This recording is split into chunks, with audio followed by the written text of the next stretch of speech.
This video is going to cover the difference between hot wax and sugar. This is hot wax. Hot beaded waxes are formulated with titanium dioxide. They're made that way to prevent redness on the skin. Hot waxes can contain rosins and resins. Wax is plastic that when melted to 113 degrees it turns into liquid. So waxes are actually insoluble in water, but they are solvable in things like citroclean or dissolvates. Hot wax generally needs to be used at a higher temperature so that it can be applied on and then cooled and then flicked off and removes the hair. So this is how hot wax goes on. Hot wax is put on with a spatula, normally in a figure 8, and it has thick edges so that the therapist can flick up the edge and it helps her remove the patch. You can see here she's testing the patch to see whether it's dry enough, and you do have to wait for it to set, and then you flick up an edge, and that tends to be the thing that some clients don't like. Therapists that use hot wax can often use cold compresses to get the hot wax to harden to a state in order to pull off the hot wax easily. So this is what a cold compress can look like. Hot wax does set on surfaces and on the pot, so you do have to clean it off with a chemical type of dissolving product.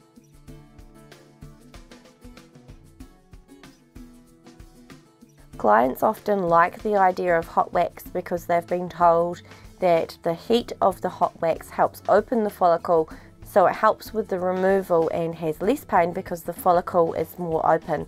But in general, hot wax is affecting the skin and the hair. This is sugar gel. This operates at a lower temperature and it is removed with strips. It's very different than strip waxing. Strip waxing again is still your rosins and your resins and can be a bit more stingier than even your hot wax. So this is strip sugar. This is not ball method, which some people do perform. It is strip sugar. It has a very fluid consistency and it is applied on to the skin with a spatula. One of the leading commercial manufacturers of sugar gel is Faro. It's a New Zealand brand.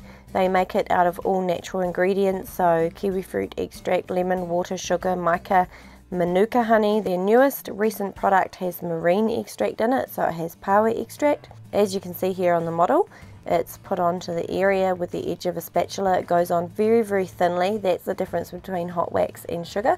Hot wax goes on thickly and it just gets removed with a strip. So you can see it got rubbed down and then the hair was removed in one go. Clients often say there's less skin sting with sugar. So sugar gel is a natural, eco-friendly formulation. It's free from any harsh additives. It removes the hair from the roots for up to 6 weeks before significant regrowth is noticed. After the hair removal, cleaning up is gentle on the skin because you just use warm water. The product adheres strongly to the hair but not so much to the skin. It's significantly less discomfort for the client as compared to some forms of waxing. Resin-based waxing products can adhere to both the hair and the skin. The area in particular can be a bit tender for the rest of the day, and depending on the ability of the therapist, it could be tender the next day. But if you have a good therapist that is a good hot waxer, then you should be fine the next day. The difference with the sugar is it adheres to the hair. You get the hair telling you that it's not happy, it's just been taken out, but there is no skin sting. So that's why it's like half as painful.